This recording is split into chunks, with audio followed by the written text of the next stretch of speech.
Hello, and welcome to the Next Level Loan Officers Podcast, the number one podcast for loan officers by loan officers. With real originators in the trenches, just like you every single day. If they can go there, how come I can't go there? Well, you can. Like if you don't water your plants, you don't have future crops. You can't feed your family. You can't make a living. This is watering your crops. You have to find your community and you have to dig in. If it wasn't for you guys, I can tell you, probably my trajectory would have been a completely different one. We'll see you on the next Level Loan Officers Podcast.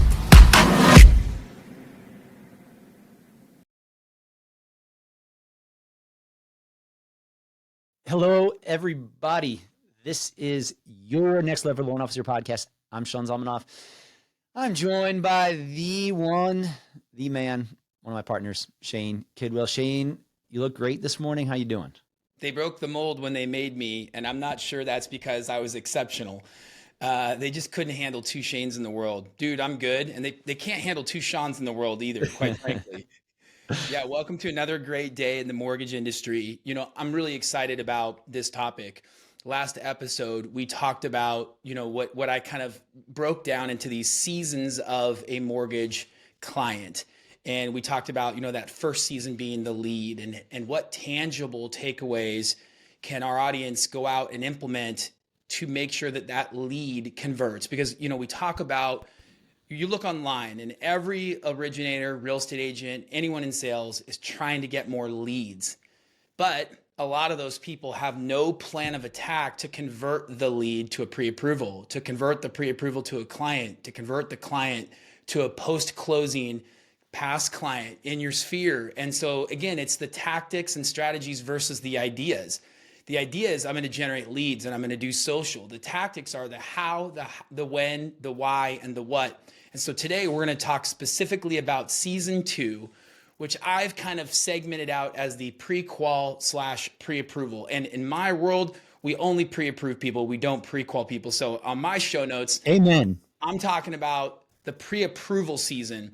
And listen, I'm going to take just a quick tangent. The reason I don't pre-qual people is because I don't want to put my name on something that could easily be erased, right? Like, so for me in my world, that pre-approval, I think I can count on one hand in 12 years the amount of people whose pre-approvals fell out after getting under contract. Like the data was wrong after getting under contract. And it was in a season when I over-delegated and I had too many team members doing tasks that were high level, high revenue producing tasks.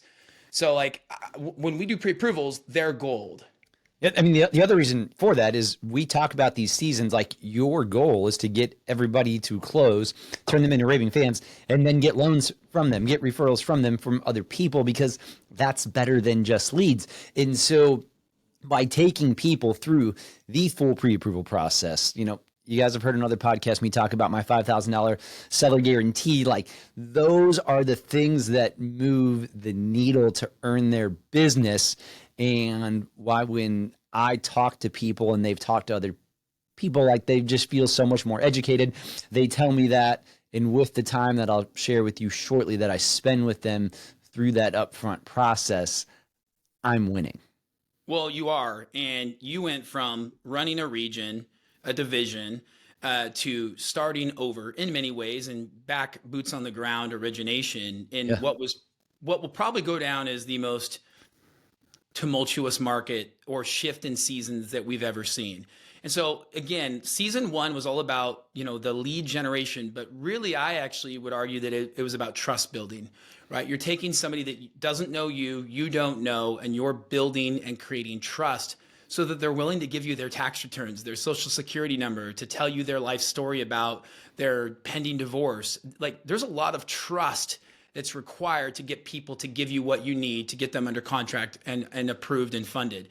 I think season 2 for me is all about education and data, because what we're doing is we're now saying, hey, you had all this excitement of getting pre-approved, really getting a home, but they have to get pre-approved. And then there's this kind of lull because the reality of the market sinks in and they go, oh, I thought this was going to be a 2-day process. I'd make an offer. I'd get my first the first home I looked at would be my home. And Sean, I don't know about you, but like I've bought and sold multiple homes. I don't know if it's ever been the first home I've looked at. And that was when a market was really pretty balanced and I could make an offer. And if my offer was appropriate, to get accepted. So for me, I look at this and I go, I've got to keep giving people summarized data of what's going on in the market that's impactful and meaningful for them. I'm not talking about recast options and things like that for somebody who's just getting pre-approved. I'm talking about, changes with Fannie Mae that could impact their 3% down affordable loan. I'm talking about rates. I am, because I believe that, again, I don't care what your rate is, it's yours. It's like, that's yours. I don't care who your family is. They're your family. You should have a family picture with your family. Even if you don't like them, they're yours. Even if you don't like your rate, it's yours. And that's what you have to sell. And if you don't want to sell that, that's a totally different podcast series. But if that's you, you need to be sharing that data and you need to be educating people and you need to be doing it strategically, because here's the challenge. Again, purchasing a home is an emotional ride.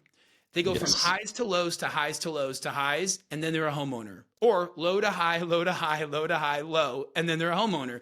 I've got to keep them engaged with me so they don't forget about me, because there's a lot of chatter, there's a lot of noise. There are a lot of options out there in every market. Doesn't matter where you are. I don't care if you're in Middle Tennessee or San Francisco. There's competition everywhere. There's over 100,000 LOs in a dwindling market. So the number one tangible takeaway I want to share with the audience today is something I've done my entire career. And this started in 2009. And for me, the first 6 years of my career, I was also working another full-time job. And so the things I did, not because I actually knew what I was doing, but more out of just like sheer need, I was proactive. And so I proactively communicated market updates. And I use that term very loosely. My market update's very different than your market update. And in fact, it changes by the week, it changes by the month, it changes by the season. What was impactful 12 months ago is not necessarily impactful today. What we used to be talking about in Seattle on these market updates were, how to win in a multi-offer situation, how to buy before you sell, things that were all about like that aggressive seller heavy market. It shifted a little bit now, and still in our markets and probably in yours, inventory is still very low. We have less inventory than we have buyers available who want to buy. So we have pent up demand. But it's shifted to 2-1 buy down. It's more rate conversations. It's more about home affordability. It's about monthly payment. It's about shifting investors, shifting companies. Hey, that loan officer you worked with 12 months ago, that company no longer exists. Very different market update. But I do this every Friday. And I do this every Friday through a video. That video is then repurposed on multiple platforms. At a minimum, I want and need to get in the inbox of every real estate agent I do or intend to work with, and every lead, and most importantly, every pre-approval. Because now, I put my coin in the vending machine, and that 30-second countdown timer started, and I have to pick my selection. We have a small window before our opportunity to get the treat goes away. And if we don't maximize that season, that client is going elsewhere. And we know this because we've coached hundreds of people, we've taught thousands of people, managed thousands in our communities, and those that don't have a proactive strategy for engaging with their pre-approvals lose their pre-approvals, right? And so what I do is every Friday, I'm recording a video, very short, 1 minute, 2 minutes. If you're a very slow talker, record it and then convert it to like 1.1 or 1.2 speed on playback, and then import it into whatever system you're going to use. Then I take an email video distribution platform. There are many. For years, I used BombBomb.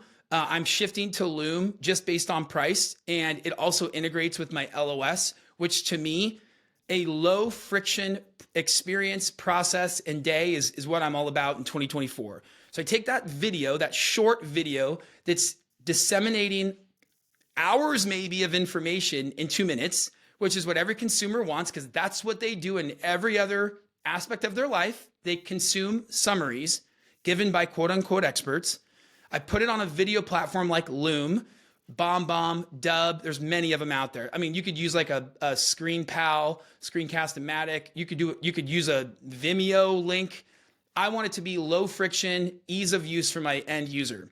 I'm going to send that to any agent I want to work with and anyone who hasn't gotten under contract with me that is likely to.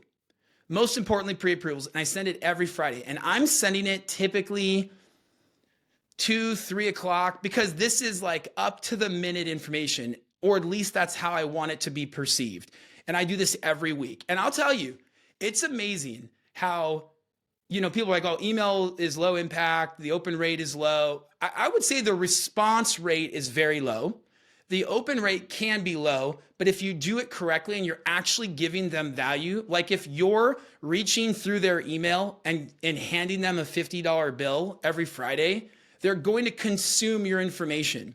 But what's so crazy is months, hell, years later, I've had agents or past clients respond to one of those old market updates for something that has nothing to do with a market update. In fact, I had a past client yesterday. Now, I have my NMLS license in several states. I'm not actively originating. I got an email yesterday from a client who I worked with, and I want to look this guy up because this was crazy. I haven't spoken to this guy in like 4 years. And this guy, this is what I love. This is when you know, Sean, you're doing something right. And there's a lot of things I fumble through. This guy reached out to me and he said, he addressed 3 of my former loan partners, like in succession. He said, Brittany, Gabby, Rebecca, my wife has been trying to reach out to you guys, but continues to get a message, basically no longer at the company. So I'm trying again. I hope this is not a duplicate. The email that he was responding to was an email from like years ago, right? And so I'll tell you that yes, like although email is not as effective as text, it's a hell of a lot more scalable. It's free, and it should be like a key part of your business. So I caveat on that because it's so important to understand that there is power in email. Most people just don't use it correctly. I mean, you're looking to buy brain cells with people. And if I can get your attention for 7.5 seconds every week, whether or not you watch my video, I'm winning. Because winning. No matter how much I help you with purchasing your house, when you're sitting there and having your coffee, like maybe there's one time you sit next to your significant other and be like, man, it was really great that we met Sean, but then you're never saying that again. And so like, I need to be able to buy that brain power. So not only do I do those market updates, I also send it out because of the rate environment of the last couple of years. I send it to everybody that I've closed a loan for this year as well, because they're all going to refinance here at some point in the not too distant future, whether that's 6 months or a year or two is yet to be determined, but they will be refinancing, and I'll win on that transaction as well too.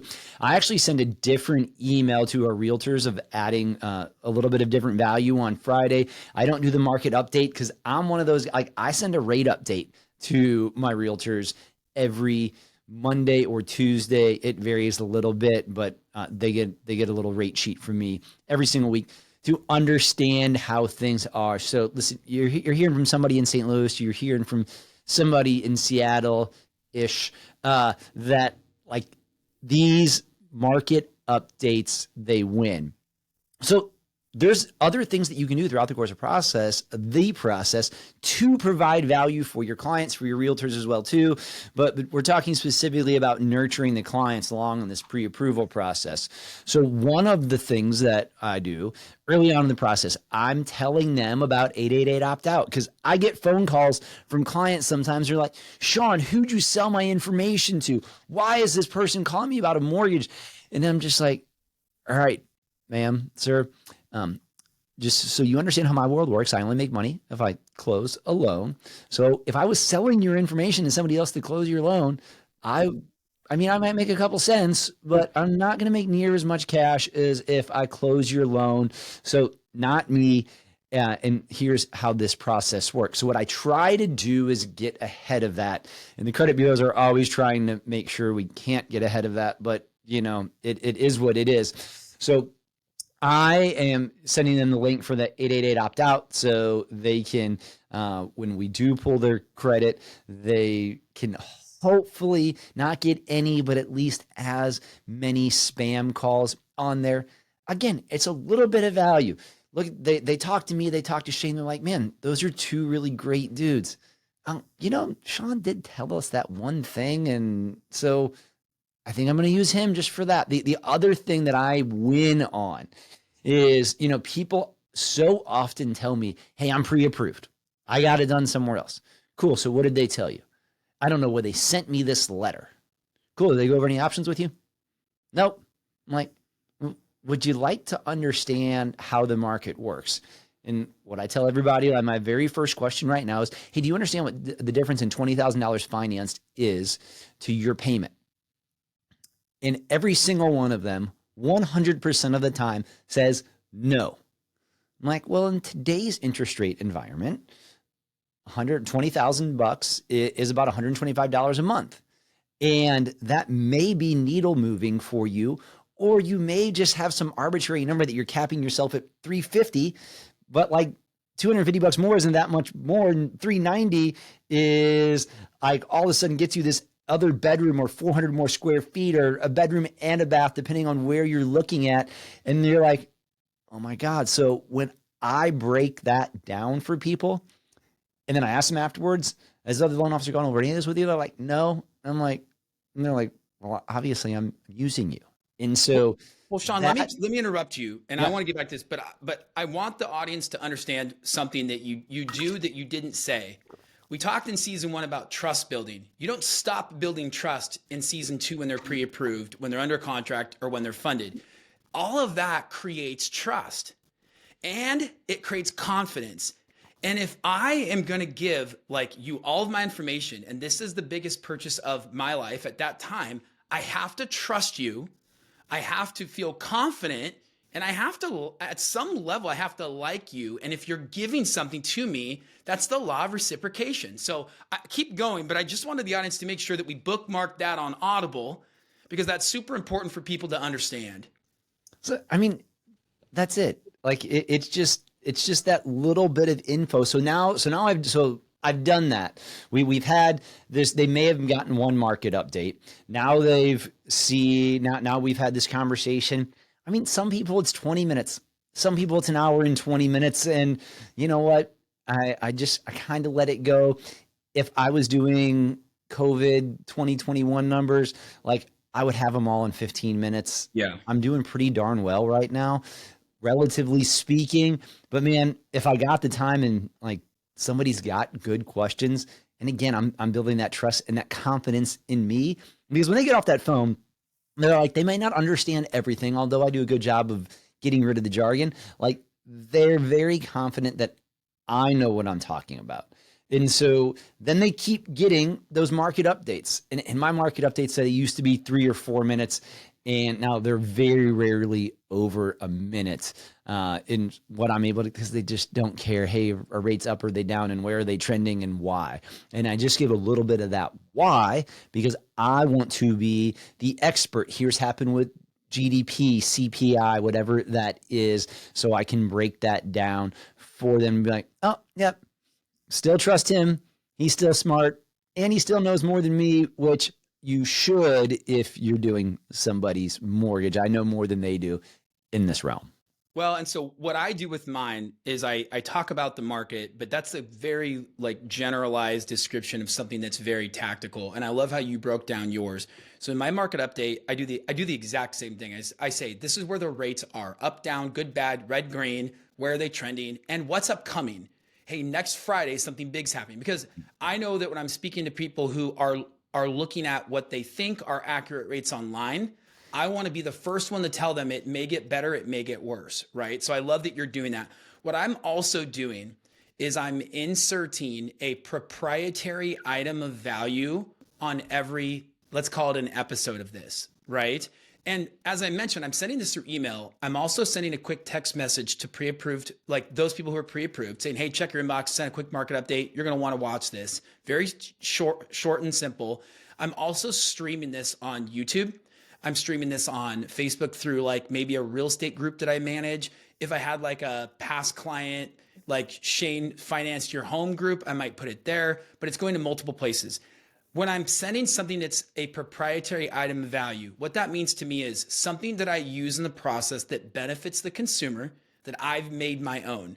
An example of this, we have in our LOS, and you have this too, I believe, the ability to give our agents and our borrowers access to their pre-approval letter on their phone. And in my system, they can adjust their letter. So a lot of companies have this, but most LOs don't talk about this.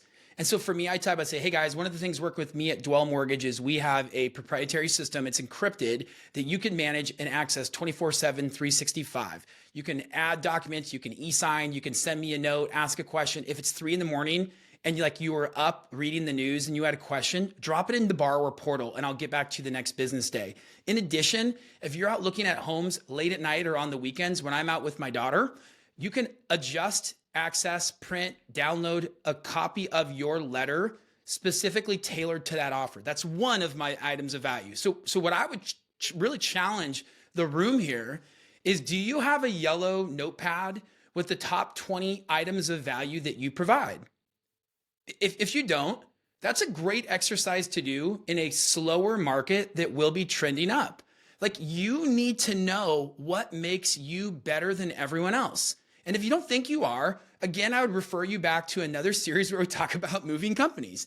But again, or moving managers or moving teams, but you have to have something of value that you're giving to people. And yes, the news is good. Yes, rates are good. But can you go a step further and share something proprietary? And you can do that in 15, 20 seconds at most. And proprietary doesn't mean that only your company or only you has it. It's a tool that you have or something of value that you have. So don't go too off the deep end. Like if you're using, one of 27 products out there that you can use to help people with. We could go further, guys, but you need to go back and focus on this episode. You need to write down a few of the things that we said that you're going to start implementing, and let us know how it's working in your process. Appreciate you all. I'm Sean Zalmanoff. He's Shane Kidwell. Peace out, friends. See you guys.